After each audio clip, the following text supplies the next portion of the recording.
We're at Kirk and Chrissy's house redoing their daughter's nursery. They've got high-end taste, but only $300 to do the entire room. Which means we're taking a super creative approach and painting their hardwood floors.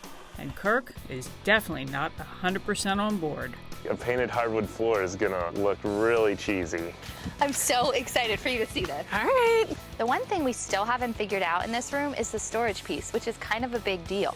So basically, I'm gonna go through their old stuff and see if I can find anything that would work if we give it a little bit of love. Where are you taking me?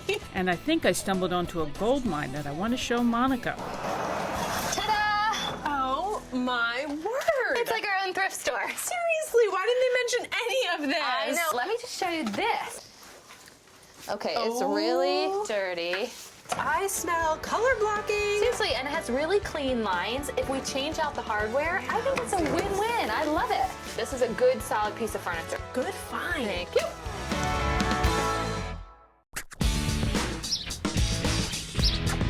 Monica and I have figured out a way to get that authentic brick look without spending all that time, labor, and money for real brick.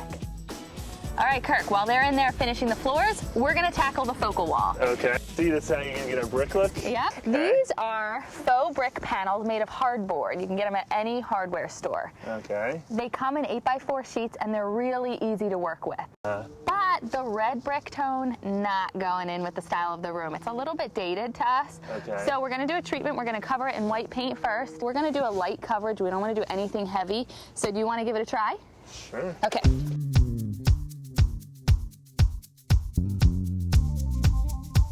So we're gonna bring in a pop of color with this turquoise blue. It's a really pretty color. We're not gonna use it on every wall in the space. It'll be used in a really nice way as a focal point. Okay. All right? So if this is the color we're going for, why don't we just use that one color first? It would take a lot of cans of this to cover up that red. And this gets a little bit more expensive if we have to use a lot of it. So we did a base color of the white. That way, if anything shows through, since it is texturized, it'll be the white and not the red. Okay. So what we want to avoid with spray paint is big splotches.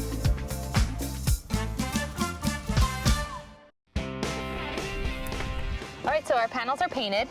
I've created a template for the wall up there. The ceilings in your house, because it's an old house, are not straight.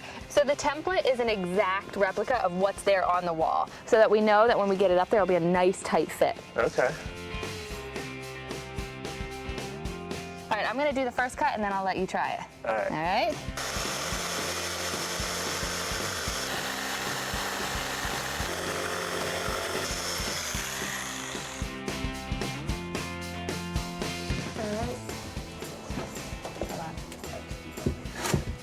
All right, not a bad cutting job, huh? No, it looks like it fits pretty good. All right. Wow, It's that done. was easy. Easy, and look how great it looks. It looks amazing. I love it, and look, I mean, kind of like authentic brick, right? Yeah, it does. It gives off the brick feel. And only $50. You can't beat That's that. incredible.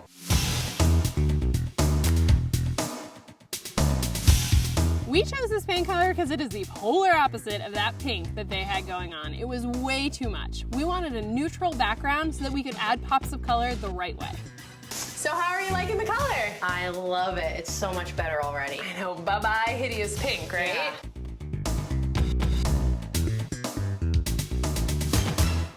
Now that the floor is sanded, we have a couple steps we need to do before we get to the cool pattern. First thing is whitewashing the entire floor to get rid of that honey tone. This whitewash effect will still show a lot of the character in the grain of the wood, which we want because that's the type of floor you'd find in a loft space. You ready? Moment of truth? Yes, I'm ready. No going back now.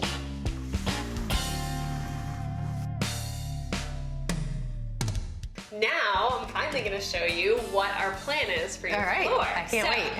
So to give you that pattern hardwood floor look that you liked from your inspiration picture, we're going to create a similar pattern with paint.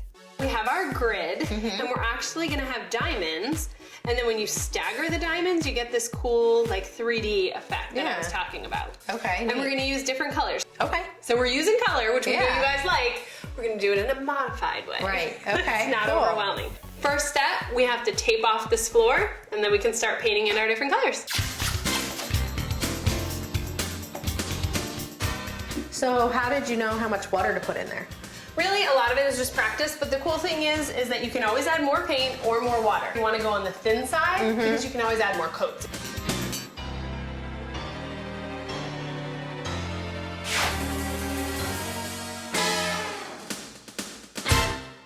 So Kirk and I are about to start refinishing the dresser that Monica and I found in the garage. I'm really curious to see what he's gonna think about it. So what do you think? She's a beaut. I mean, she's old. She is old, and she looks a little beat up, I'll give you that. Yeah. But we're gonna sand it, paint it, add new hardware, it'll look brand new. Well, if we can use this thing, I'm starting to see how you're gonna complete our room in under $300. That's right, you gotta work with what you have. Now we gotta sand this baby. To accept the paint, it has to be a little bit more rough than this. It has a glossy finish right now, and it won't accept paint.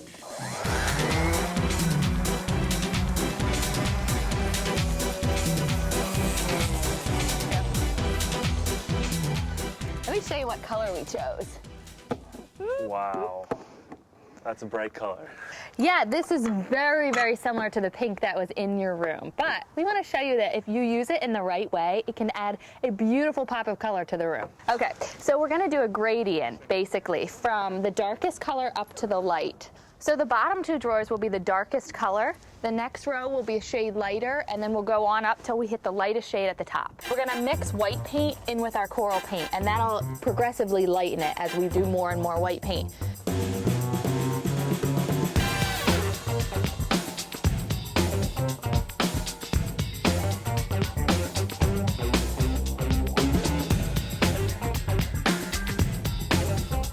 Take a look, see how it goes from the darkest coral up to the lightest? Wow. Isn't that pretty? Yeah, it is. It's beautiful. And it's a lot more interesting than just plain old coral paint. It is. Nice work.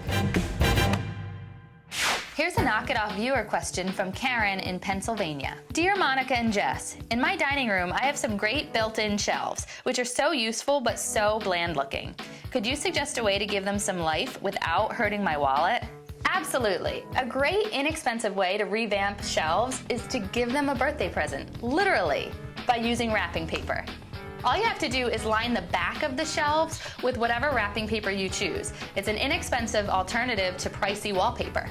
It adds a really fun pop of color, and for someone like me who really likes to change things up, it's so easy to swap out later. So for just a few bucks, you've got the gift that keeps on giving all year long.